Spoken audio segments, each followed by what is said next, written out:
Is it fine, Monsoon? Okay.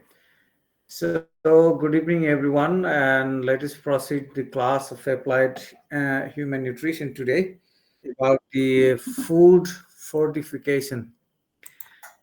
So, the meaning fortification means mixing up two categories of food, once to improve the quality and marketability. So it is both the natural uh, or it is more commercial too. So let us see how we do today. Uh, Sorry. Mm, semester.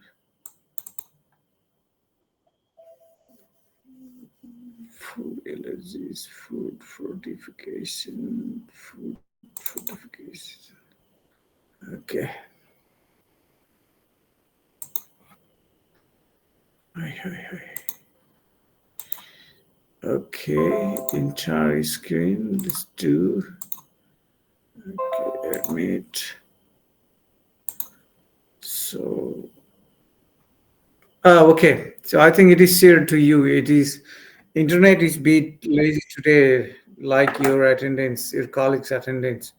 Only 50 now. So let us start the food fortification, the chapter, and uh, let us say. So this implies the measures affecting the quality of the food supply. So there is worthy of consideration in the design of food programs, mostly intended to improve the health of population.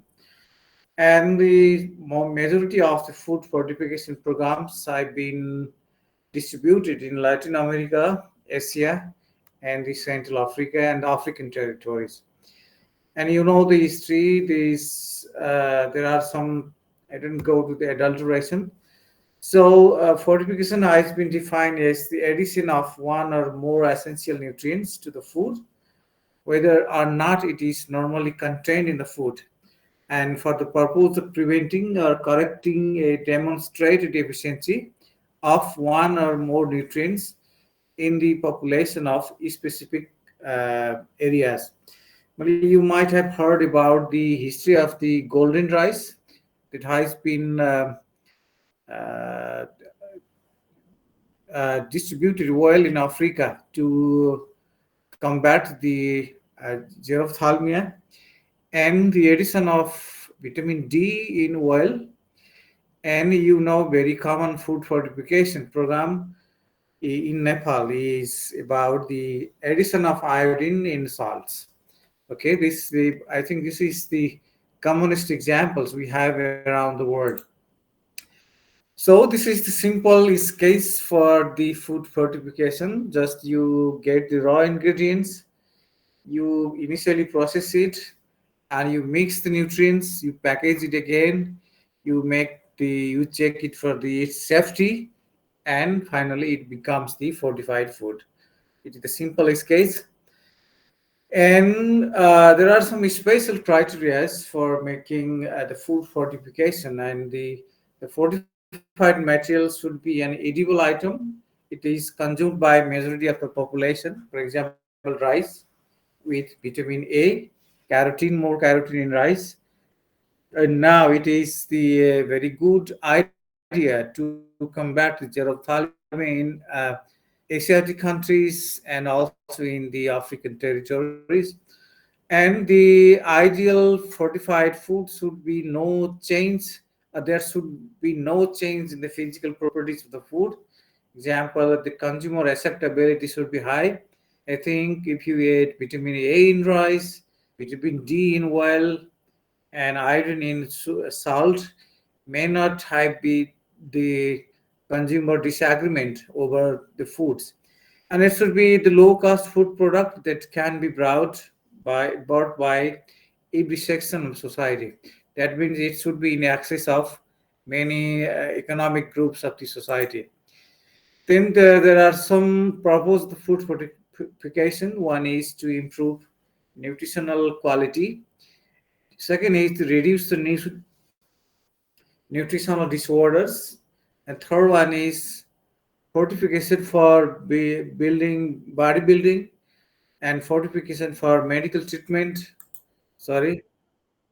Okay, let us see who is coming. Okay, Rosen.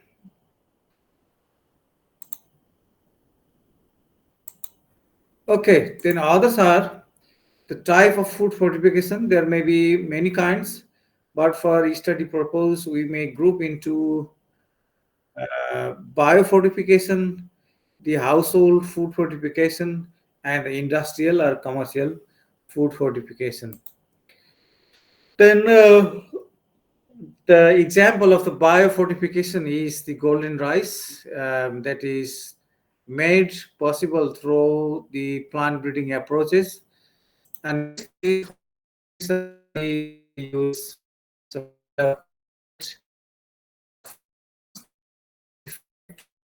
improve the food quality and acceptability to by children. Okay, and third one is the commercial food fortification. There are some important one, very popular one in the South Asia is wheat fortification, rice fortification, oil fortification. Okay, then in wheat you can add the powdered vitamins and minerals to improve the wheat flour quality. There are some industrial processes, the feeders that can be used for the wheat fortification, the screw feeder, the revolving disc feeder, and drum pipe feeder for mixing the vitamins, minerals, and so on to improve the quality of wheat flour. Okay. Then this is the normal case of wheat flour fortification that you get flour, you add vitamins, minerals, and then you blend it, and it is the process by the Basmati company used to produce the fortified wheat for improving the acceptability and the health of the consumers largely in different part of the world. So the rice fortification also has the same tendency, and the rice it's a bit complex because we mostly use the rice grains, not the flour, and that makes the complexity in food fortification. But there are some technologies to fortify the methods. You can extrude it, you can cook it at 70 to 110 degrees centigrade, or the cold extrusion, it may be below 70 degrees centigrade. Or you can coat some nutrients, or you can make it by dusting over the rice grains. Okay, so the that means the for flour it's okay, but for grains there may be some difficulties for or complexities for fortification of other nutrients with rice. So this is simple. It is by the company Pristine. They follow this technology for the fortification of rice. They get the rice, they make the rice flour, they change it into dough. They use to add vitamins and minerals premixes with water, and through extruder, extruding process at 70 to 100 degrees centigrade. Then it is blended well, and it is again made it dry. So then this is the process to fortify the rice kernels. Then one of the common fortification process to improve the oil quality is fortification of oil with vitamin A and D. Okay, because in most sense people might like the yellow color of oil, vegetable oils, edible oils, or it may be added with vitamin D to improve the bone health. Okay, and this way the appearance, taste, texture, flavor, and safety is not affected with the fortification.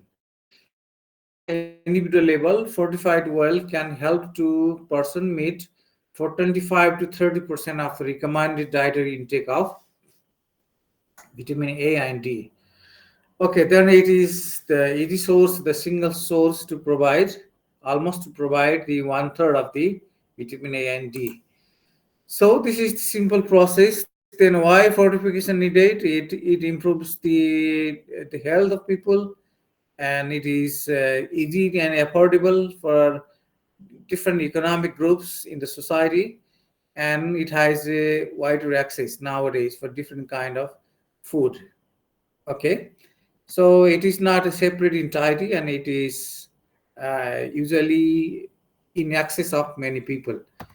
So then let's talk about vitamin D fortification. Foods are rarely fortified with vitamin D in, but mostly milk and milk products, and the artificially prepared fat called margarine are fortified with vitamin D. Then naturally there are two forms of vitamin D used to fortify foods in and the dietary supplements: vitamin D2, orgocalciferol, and vitamin D3. This is cholecalciferol. Okay, there are two natural sources of vitamins D that you can fortify milk and milk products. So then vitamin A fortification, you can fortify vitamin A in sugar, flour, oil are fortified. You can fortify with these ones. And the source of vitamin A is usually prepared in the form of an oil solution, emulsion or dry, and stabilized preparations are added directly to food. And it is, and you know, it is important for the visual health, the immune function, and the fetal or the reproductive growth and development. Oh.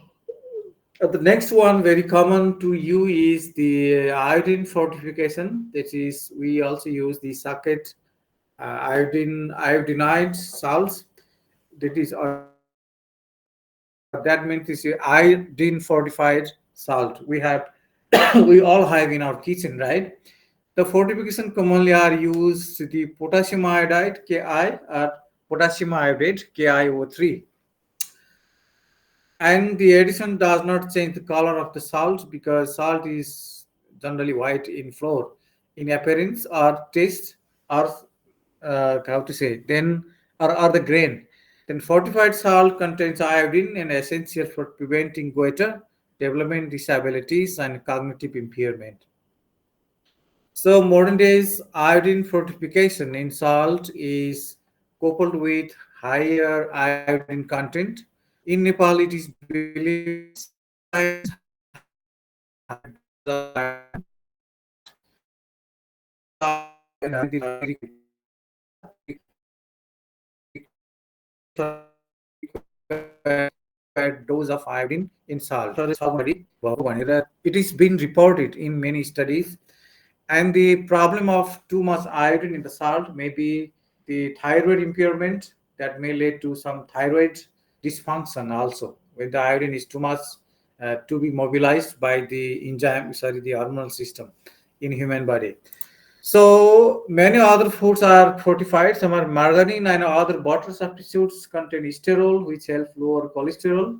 And in manufacturing orange juice and milk substitutes such as soy milk, rice milk, and almond milk, manufacturers add calcium. Okay, calcium might also be added instead of vitamin D.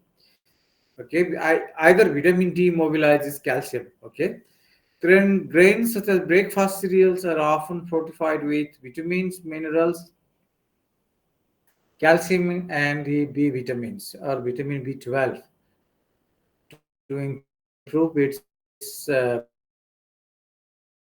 digestibility. The so there are some those mainly from consumption of fortified food. That means the high concentration of nutrients may not be desirable to feed such group of people. Okay,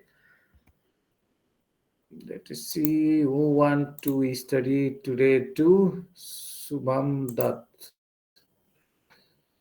Okay, so let us continue. Then another problem of The impact of interactions among nutrients. For example, the presence of large amount of calcium can inhibit the absorption of iron and other microminerals from fortified food. That's true. Calcium is a very native mineral, and in most cases, calcium is antagonistic to majority of the micronutrients. It is antagonistic to also to major macronutrients, for example, phosphorus, to sulfur, to selenium, and so on. And loss of vitamins during cooking and longer shelf life may be persistent through food fortification, and sometimes it may be expensive. And regular quality control is essential. And it is believed that the shelf life of ground or fortified cereals is reduced. They should be consumed in no time. Okay. The advantages there are, the fortification provides nutrients simultaneously in the same food, and vitamins and minerals. Example, vitamin C enhances the absorption of iron. It is true, and providing nutrients through the regular food supply and distribution system reduces the cost. There is no binary distribution needed, but single food distribution may achieve the good quality food in access to or in access of many consumers. Okay. Then there are some fortification focus. The focus is value. The new value may focus on both deficiency and promotion of good health. And another is technology and economy. And technology is also being developed alongside to minimize the adverse impact of fortification on sensory properties and the shelf life. So there are some leading organizations in the world. They may work for the uh, benefit of fortification. One is FAO, and second is the Micronutrient Initiative. Third one is the All Food Program, and another is CFTRI, National Institute of Nutrition of India. Then Old Public Health Association and Food Nutrition Board are the important organizations. Those are helping people for the fortification of food. So that's it, very simple. And other you may include in the course is the common food adulterants. Let us talk within the same. Okay. So my adulteration there thing is very simple, because there are some problems of adulteration. That means when a low quality food is included with high quality food item to overcome or to get more benefit from uh, marketing or selling. Okay. So adulteration is a crime if, in my meaning.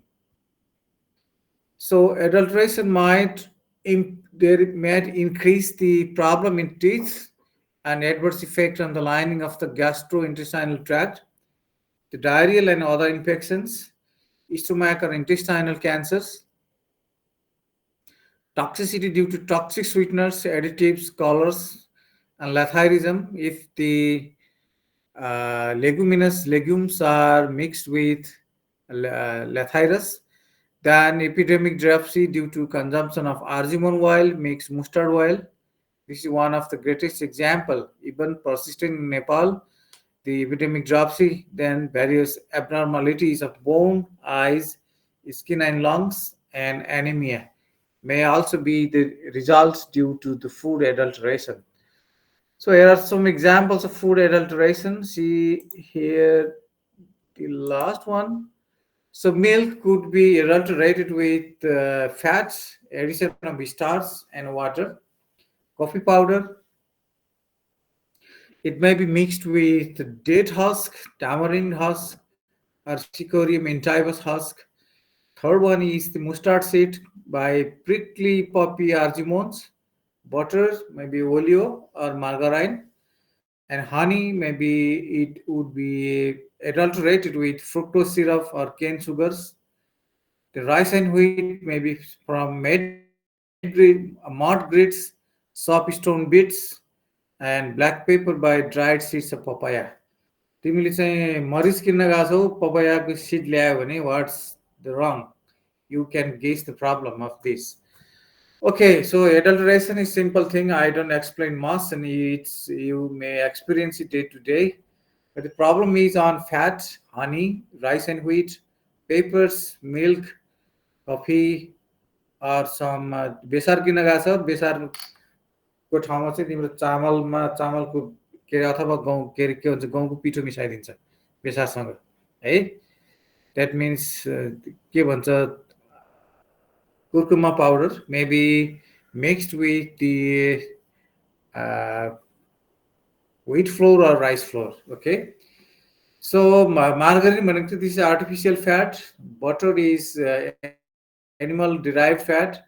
Okay, honey, we have the basic problems in honey adulterations. Okay, fructose syrup got from maize or produced from maize is used instead of honey, or cane sugar may be added in honey to improve the thickness of the fructose syrup.